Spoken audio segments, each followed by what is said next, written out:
Tidak ada lagi yang tampak sebagai sebuah benua besar normalitas yang dikepung oleh pulau-pulau kecil kekacauan. Bahkan, sekarang kita dapat menyaksikan jajaran pulau besar dan kecil. Kategori-kategori dan minoritas-minoritas erotis baru sudah bermunculan. Yang tua-tua sudah mengalami proses subdivisi seperti cita rasa, bakat-bakat khusus, dan kebutuhan yang menjadi dasar bagi perkembangbiakan identitas seksual.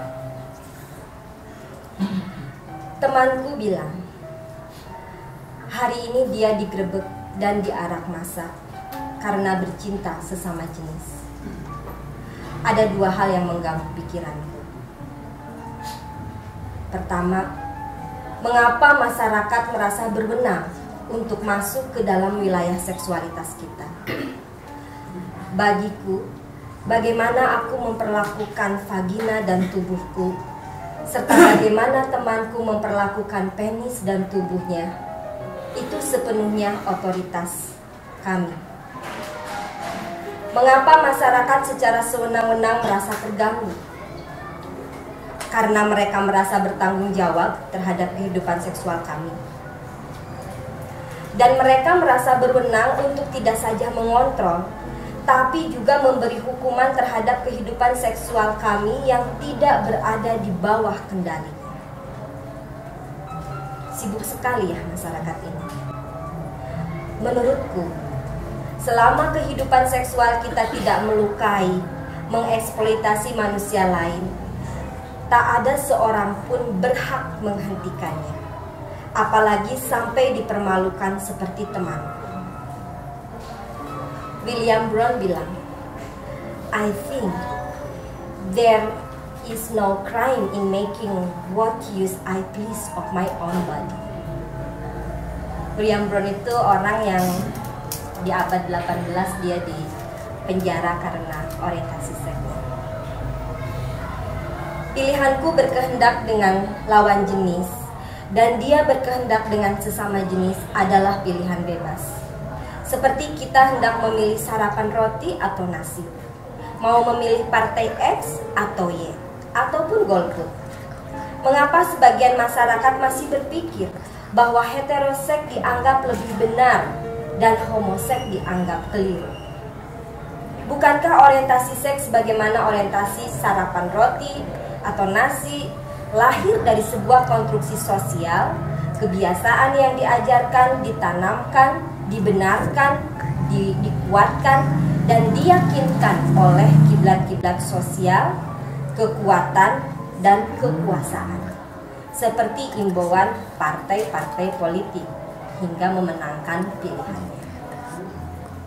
Dan pengikut pemenang lalu menginternalisasi semua proses itu sebagai kebenaran tunggal. Padahal temanku bilang, kebenaran itu pun ada konteksnya.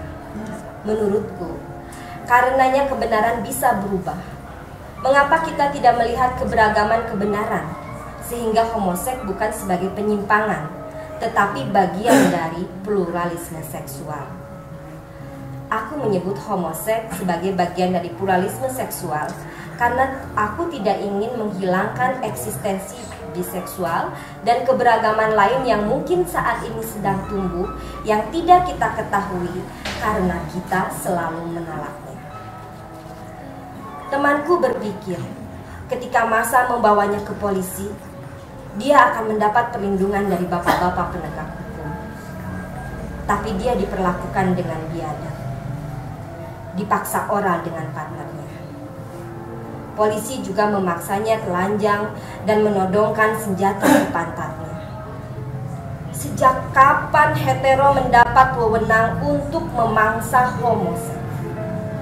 Apakah sesuatu yang merasa benar boleh melakukan hal-hal yang keluar dari nilai kebenaran terhadap sesuatu yang dianggap salah?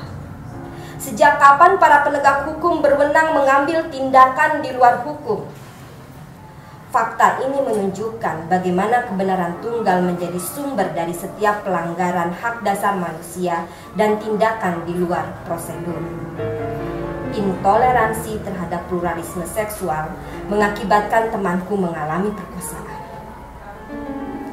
Aku sudah menolak membatasi term perkosaan menurut hukum pidana nasional yang membatasi cakupan pada penetrasi penis ke dalam vagina karena cakupan itu mereduksi fakta keberagaman perkosaan, termasuk yang dialami oleh temanku.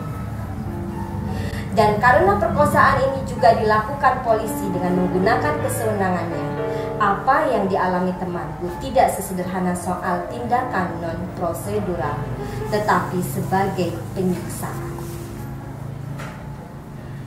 Masyarakat dan aparat penegak hukum bisa melakukan apapun untuk menolak pluralisme seksual, tapi aku masih punya keyakinan bahwa masih ada jiwa-jiwa merdeka yang akan terus menumbuhkan dan menghormati pluralisme seksual. Aku akan melempar tali untuk bisa menjalin dengan jiwa-jiwa merdeka, membuat perubahan sekecil apapun. Tentang temanku ini, aku menghormatinya. Karena ketika pilihan orientasinya dilanggar, dia terus berteriak, "Hai, aku gay." Teruslah berteriak, Toyo. Mari kita olah setiap luka menjadi kekuatan. Bandara Soekarno-Hatta, 7 Februari 2000.